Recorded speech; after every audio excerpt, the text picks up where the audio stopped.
how to build your very first MTB wooden kicker ramp. Let's get into it.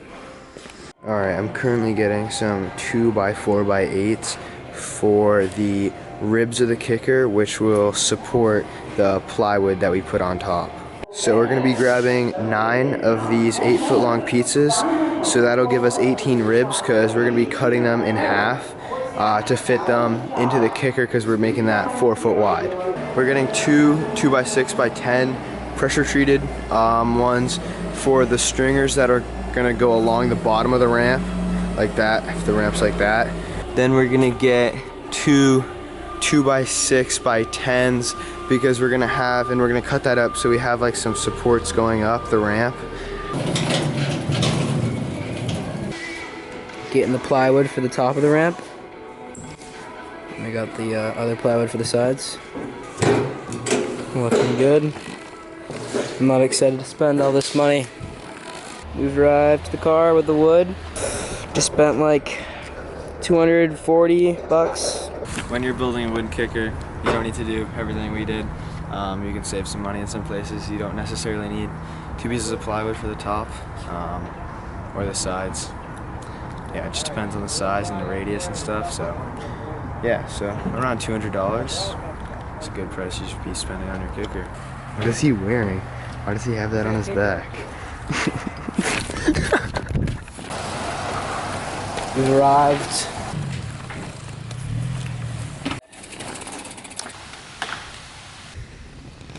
Alright, so we just finished measuring up all these 2x4x8s, which are going to be our ribs. So we're just cutting out 3 inches here because we have to count for the ply on each side. So yeah.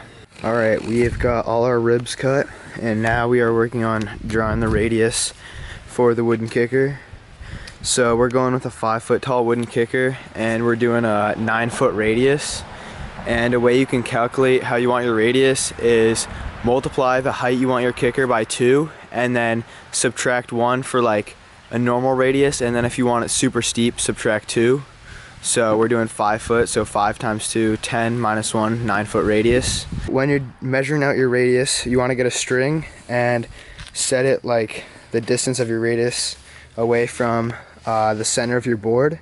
So we had a 9-foot radius, so we got a 9-foot string, attached it to a pencil, and then made it line up with the middle of our board. And so then you just want to make sure that it goes like perfectly down to the corners so that it's like all even. And then you'll draw that line for the first line of your radius. And then what you want to do is, since we're making like 1 foot like bananas, like stringers for the radius to go on the sides, you want to make the radius 10 foot. And then so the rope will go a foot out, and then you draw it again so that you have a 1 foot wide piece. Okay, so after a long and tedious process, we took a couple tries, but we have our 2 lines here. This how-to video, not a we suck at building video. We know how to do this. We have our lines here, and then Henry's gonna draw another one in. So right here, you can kind of see it's very faint. We're retracing our lines, and then we're gonna cut it, and then copy and paste this banana over here and make a second one.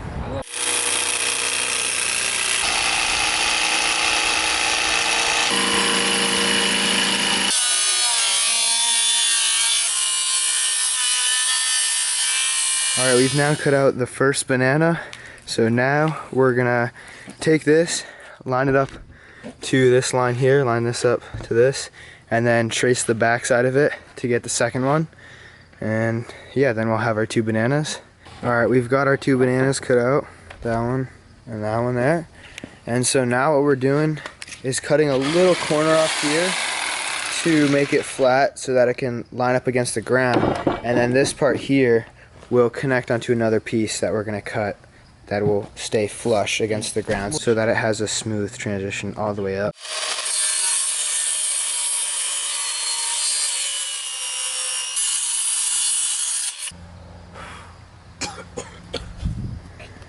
It's completely normal if it hangs off or underhangs a little bit. You won't even notice it when you ride, so don't worry about it. If it's like by 2-3 inches, then you can just do small adjustments and subscribe for more videos. So now we're gonna retrace this and then trace that so the top is cut flush and the bottom is cut flush to the ground. And now we're gonna start sawing. So after leveling it off, we then cut it to the height we wanted it, which is about like 5 foot, 5'2" tall. 6 foot. 6 foot. So now we're just gonna replicate the same thing onto, where's the other one? There.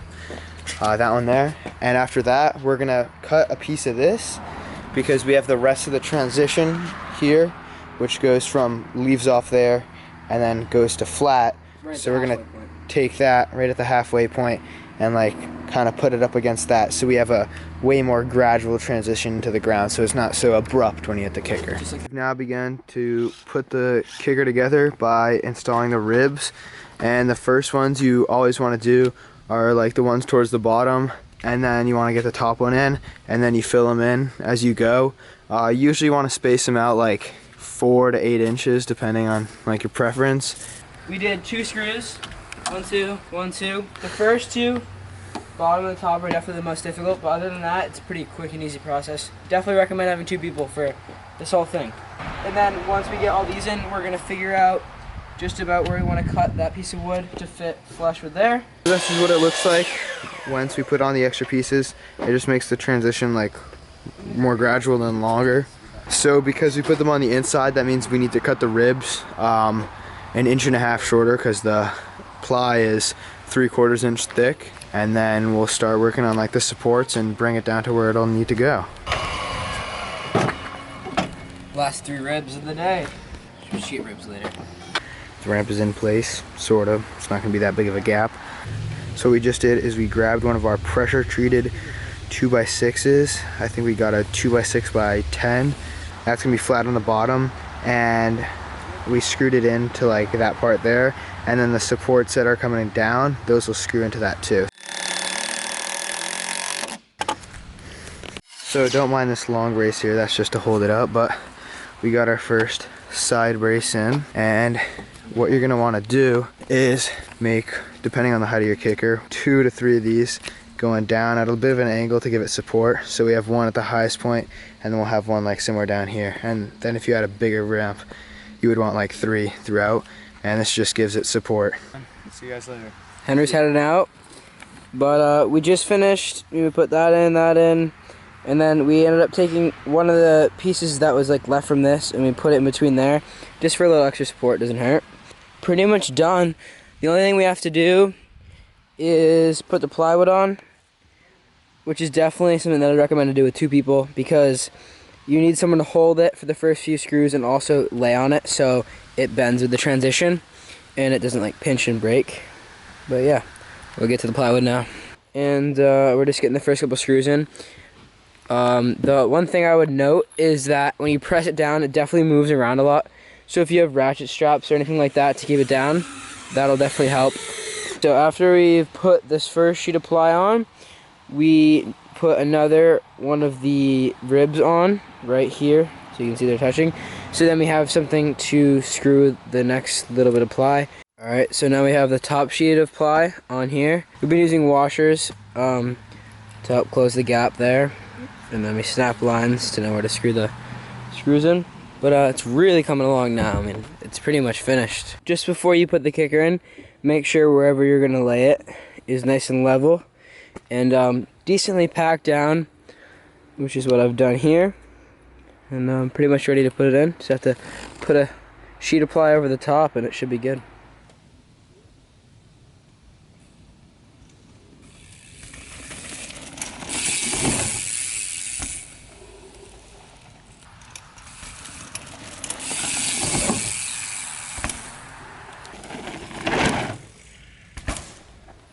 Taking a couple test hits. It's a lot of fun. Probably gonna end up adding some stuff under the bottom just to make it a little bit steeper. But it's running really well. I'm super happy with how it turned out. But I'll be back for day 2 for a little session with the boys.